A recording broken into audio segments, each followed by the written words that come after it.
ఆ బీజేపీ కూడా మా మీదనే ఆధారపడి ఉంది అనేటటువంటిది. ఇప్పుడు కూడా లెక్క వీళ్ళ మీదనే ఆధారపడి ఉంది, కానీ మోడీ డిఫరెంట్.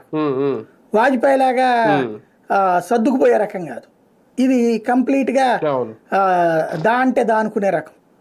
కాబట్టి మోడీ యాటిట్యూడ్కి తగ్గట్టుగా చంద్రబాబు తన యాటిట్యూడ్ మార్చుకోవడం అనేటటువంటిది ఒక స్పెషాలిటీ, చాలా పొగట్టం అనేటటువంటి.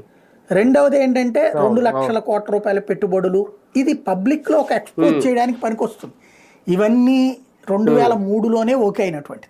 గ్రీన్ ఎనర్జీ అనేటటువంటిది 2003లోనే ప్రభుత్వం అప్పుడే ఓకే చేసింది, కేంద్ర ప్రభుత్వం. మనమే వీడియోలు చేసాం, మనమే డిబేట్లు చేసాం.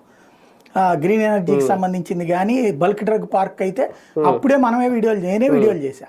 ఏది భారతదేశంలో 7 రాష్ట్రాలు పోటీ పడితే ఆంధ్ర దక్కించుకోగలిగింది ఒక బల్క్ డ్రగ్ పార్క్ అంటే. అప్పటికే చంద్రబాబు గారు 2014-19 మధ్యలో ఉన్నప్పుడే అబ్దుల్ కలాం ఇన్స్టిట్యూట్ వాళ్ళ ద్వారా మనకి మెడి హబ్ వైజాగ్లో ఉంది.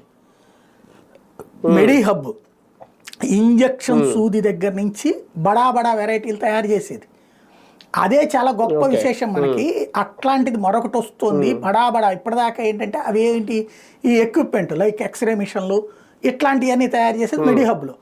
ఈ బల్క్ డ్రగ్ ఏంటంటే ఈ క్యాన్సర్ దగ్గర నుంచి అత్యంత ప్రమాదకర జబ్బులకు సంబంధించినటువంటి మందులు తయారు చేసేటటువంటి ఇండస్ట్రీస్ అన్ని ఇక్కడికి రాబోతున్నాయి. అది